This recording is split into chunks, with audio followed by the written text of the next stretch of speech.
Hey, you want to buy a toy? Not exactly the phrase you expect to hear from a millionaire artist, right? We've all heard the stories. Musicians dropping merch, influencers launching clothing lines, everyone and their mother trying to sell you something. But a graffiti artist making millions from toys? Yet in 2019, a single painting by this quote-unquote toy maker sold for $14.8 million.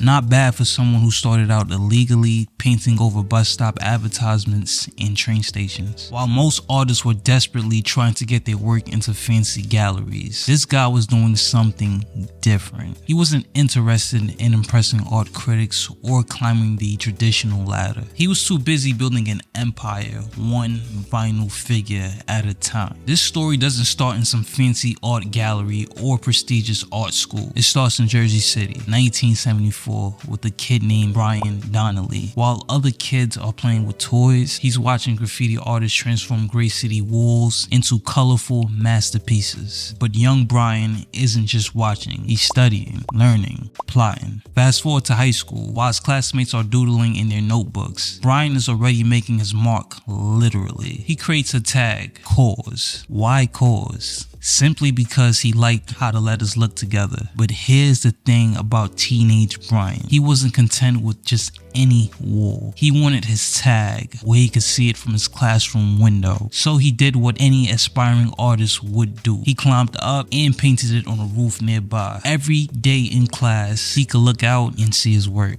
That's KAWS for you. Always thinking about visibility, always playing the long game. Then the 1990s hit and KAWS moved to New York City. But this isn't your typical struggling artist in the big city story. By day, he's living every animation fan's dream, drawing backgrounds for shows like 101 Dalmatians, Daria, and Doug. Steady paycheck, creative work. Most people would be content, right? But at night, that's when things got a little interesting. KAWS had a secret weapon, a skeleton key. Not just any key, but one gifted to him by fellow graffiti artist Barry McGee. This wasn't just a piece of metal, it was a key to the city itself. Bus shelters, phone booths, billboards. Suddenly, every advertisement in New York became a potential canvas. But he wasn't interested in just covering up ads with tags like other graffiti artists. He had a different vision. He started what he called Subvertising. He'd carefully open these ads displays and, well, let's just say Calvin Klein models never looked quite like the same after KAWS got to them. Nothing was safe. But here's where it gets a little interesting. Instead of covering these ads with tags, he did something that would become his signature move. He transformed them. Imagine walking to work, seeing a familiar fashion advertisement, but wait, something's different. The model's eyes are now X's. There's a strange cartoon-like quality to their face, and yet it's somehow better than the original. You like to do it here in Soho? Yeah, I mean, it's definitely a lot more attractive people. Yeah. No, kidding. I mean, yeah, so it was fun. It's a good change up from my neighborhood. So, I mean, as you can see, it's a lot more crowded, so a lot more people see it every day. And I feel like a lot of the people that come down here are here to see art anyway.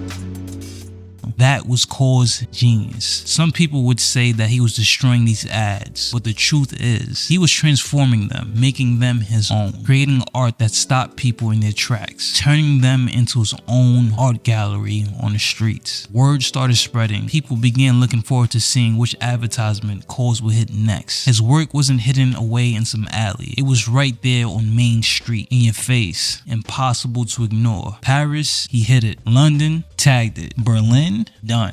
Tokyo, you better believe it. Each city became another chapter in the KAWS story. Each modified advertisements, another piece in his growing puzzle. But KAWS wasn't just about making noise in the street art scene. He started noticing something about the art world. It was too exclusive, too wrapped up in its own importance. The average person couldn't afford to own real art. That's when he had his $1 million idea, or should we say his $20 ideal that will lead to millions. He was tired of the underground side of the art world. He was thinking bigger, way bigger, and it all started with a toy. 1999, Tokyo. While Western artists were still trying to figure out how to sell paintings, KAWS was sitting in a meeting with a bounty hunter, a Japanese clothing brand that was about to change everything. But what made it different was he wasn't there to design t-shirts. He was there to talk about toys. Not just any toys though. Vinyl figures. See, KAWS understood something about Japan that most Western artists missed. In Japan, toys weren't just for kids. They were art, fashion, culture. His pitch? Take Mickey Mouse, arguably the most recognized character in the world, and give him the KAWS treatment. Grade out, add those signature X eyes, throw in some crossbones, make it look like Mickey has seen things that changed him forever. They called it Companion. The first run was modest, just a limited edition of vinyl figures. But here's where KAWS street art psychology kicked in. Remember those bus shelter ads he used to hit? He applied the same principle. Take something familiar, twist it just enough to make people look twice, and put it where they can't ignore it. The price point, $100. Expensive enough to feel special, cheap enough that a teenager could save up for it. This wasn't just a product launch. It was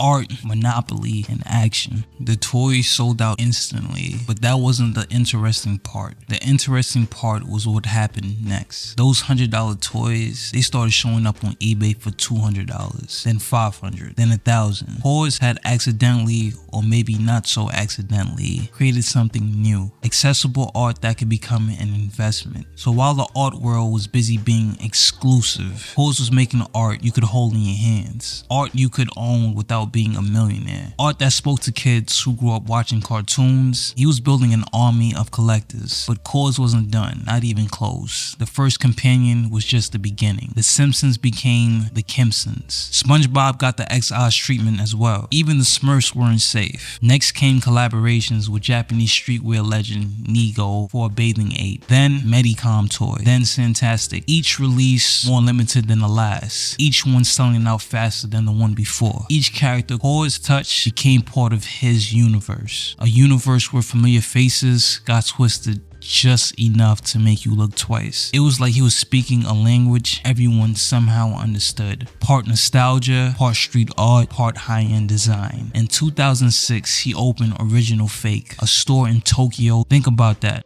For a second, a graffiti artist from Jersey City now had his own boutique in one of Tokyo's most expensive neighborhoods. By that time, KAWS wasn't just a street artist anymore. He was collaborating with everyone. Uniqlo, Nike, Dior, major brands were just lining up. But here's the genius part. Whether it was a $20 shirt or a $2 million sculpture, everything felt connected. And that's the key I want you guys to get here. Everything felt like KAWS. Let's talk numbers for a second. That companion toy that started it all, original versions now sell for thousands. His sculptures, they've gone for millions. In 2019, the KAWS album, a painting that reimagined the Simpsons parodying the Beatles' Sgt. Pepper album cover, sold for a wild 14.7 million in Hong Kong. That's about 147,000 of his original companion toys, if you're keeping count. And the hits kept coming. Untitled Kimpsons #1, 7.4 million. The Walk Home, featuring a terrified SpongeBob, 6 million. In the Woods, his twisted take on Snow White, 3.9 million. On the Way, where Tom and Jerry get the KAWS treatment, 3 million. I get the picture. So while these toys were flying off shelves, something else was happening. The art world started paying attention. KAWS was not just selling toys. The man was building a brand. Each collaboration, each limited edition release was like a breadcrumb leading back to his other work. Galleries that wouldn't have given him the time of day were now calling. Collectors who bought his toys started looking at his paintings. The average value of KAWS prints has been growing steadily, about 3% year over year. We're talking about an average price of around $13,000 per print. The toy that started as a $100 experiment had spawned an empire. But more importantly, it had done something unprecedented. It had built a bridge between street art and high art, between toys and fine art galleries, between $100 collectibles and $1 million paintings. KAWS had pulled off the impossible. He made art collecting accessible to everyone, while simultaneously making his art more valuable than ever. Think about it. In what universe does a street artist who make toys end up having his work displayed next to Picasso? In what world does a guy who started by defacing advertisements get commissioned by MTV to redesign their Moon Man trophy? KAWS universe, that's where. He had essentially created created his own art market ladder. At the bottom rung,